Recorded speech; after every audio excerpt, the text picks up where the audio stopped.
দর্শক মুভি বাংলা টেলিভিশনের পক্ষ থেকে আপনাদেরকে জানাই স্বাগতম। আমি এই মুহূর্তে রয়েছি টাঙ্গাইলের যমুনা পূর্ব পার ইব্রাহিমাবাদ স্টেশনে। আজকে কিন্তু সকাল 10 ঘটিকা যে টাঙ্গাইলের যমুনা নদীর উপর নির্মিত যমুনা ডাবল লাইনের রেল সেতু, সেই রেল সেতুর উদ্বোধন অনুষ্ঠান হয়েছে। আর এই উদ্বোধনের পরেই কিন্তু যে যমুনা সেতু পূর্ব ইব্রাহিমাবাদ থেকে পূর্ব পার সায়দাবাদ স্টেশন পর্যন্ত একটি ট্রেন চলাচল করেছে। আমি যদি আপনাদেরকে একটু দেখাতে চাই যে সকাল থেকে এই ট্রেনটি কিন্তু বিভিন্ন রকমের ফুল বেলুন এবং বিভিন্ন সাজসজ্জায় সজ্জিত ছিল। এই ট্রেনটি সকাল থেকে এই ট্রেনটি অপেক্ষা করছিল। উদ্বোধনের পরেই কিন্তু ট্রেনটি এই পূর্ব স্টেশন থেকে পশ্চিম পারে চলাচল করেছে।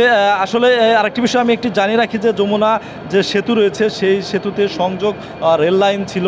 আর সংযোগ রেল লাইনে থাকার কারণে সেতুটি কিন্তু অত্যন্ত ঝুঁকিপূর্ণ ছিল। আর এই ঝুঁকিপূর্ণ এড়াতেই কিন্তু এর পাশ দিয়েই কিন্তু যমুনা সেতুর উপর নির্মাণ করা হয়েছে ডাবল লাইনের রেল সেতু। আর সেই যমুনা সেতু পূর্ব এবং পশ্চিম পাড়ের এবং উত্তরাঞ্চলে মানুষের দীর্ঘ প্রতীক্ষার অবসান কিন্তু আজকে হয়েছে। তাদের দীর্ঘদিনের একটা দাবি ছিল যে যমুনা নদীর উপর একটি রেল সেতু নির্মাণের, সেটি আজকে বাস্তবায়ন হয়েছে এবং আনুষ্ঠানিকভাবে ট্রেন চলাচল শুরু হয়েছে। আরেকটি বিষয় আমি আপনাদেরকে জানিয়ে রাখি যে যমুনা সেতু সংযোগ যে রেল সেতু ছিল সেই রেল সেতুতে ধীরগতিতে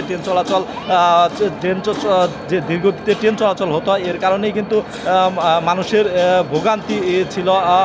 সেই সেতুটি দিতে যে যমুনা নদী, সেই যমুনা নদী পার হতে সময় লাগতো 20 থেকে 25 মিনিট। আর যে এই ডাবল লাইনের রেল সেতুতে আজকে যে ট্রেনটি পারাপার হয়েছে সময় লেগেছে 3-3.5 থেকে 4 মিনিট।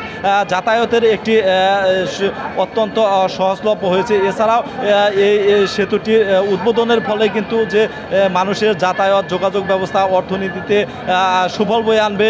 এছাড়াও এখানে যে স্থানীয় লোকজন রয়েছে তাদের সাথে আমার কথা হচ্ছে, তারা যেটুকু বলেছে তাদের দীর্ঘদিনের স্বপ্ন ছিল যে এই যে যমুনা সেতুতে একটি রেল লাইন হবে, সেটি আজকে বাস্তবায়ন হয়েছে এবং দ্রুত তাড়াতাড়ি সেতু এবং যে সেতু পারাপার তারা হতে পারছে, এজন্য তারা অত্যন্ত খুশি। আর এখানে যারা দায়িত্বরত যমুনা রেল সেতু সাইট অফিসের যে কর্মকর্তা রয়েছে তার সাথে আমার কথা হচ্ছে, তিনি যেটি জানিয়েছিলেন যে 2021 সালের এই সেতুটির নির্মাণ কাজ শুরু হয়েছে। আর সেই নির্মাণ কাজে কিন্তু বাংলাদেশ সরকার এবং জাপানের অর্থায়নে কিন্তু এই সেতুটি নির্মাণ করা হয়েছে, যৌথ অর্থায়নে।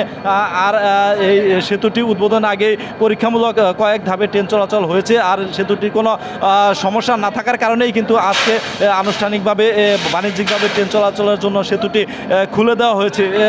তবে আরেকটি বিষয় আমি আপনাদেরকে জানিয়ে রাখি যে সেতুটি নির্মাণে কিন্তু প্রায় 13,000 কোটি টাকা ব্যয় হয়েছে এবং এতে 50টি পিলার এবং 49টি স্ট্যান্ডের উপর কিন্তু সেতুটি নির্মাণ করা হয়েছে। আর এই সেতুটি হওয়ার কারণেই কিন্তু যমুনা সেতুর পূর্ব এবং পশ্চিম পারে মানুষের যাতায়াত এবং ব্যবসা বাণিজ্যর নতুন দ্বার উন্মোচন হয়েছে। এই ছিল আমার কাছে টাঙ্গাইল থেকে যমুনা রেল সেতু উদ্বোধনের সর্বশেষ অবস্থা।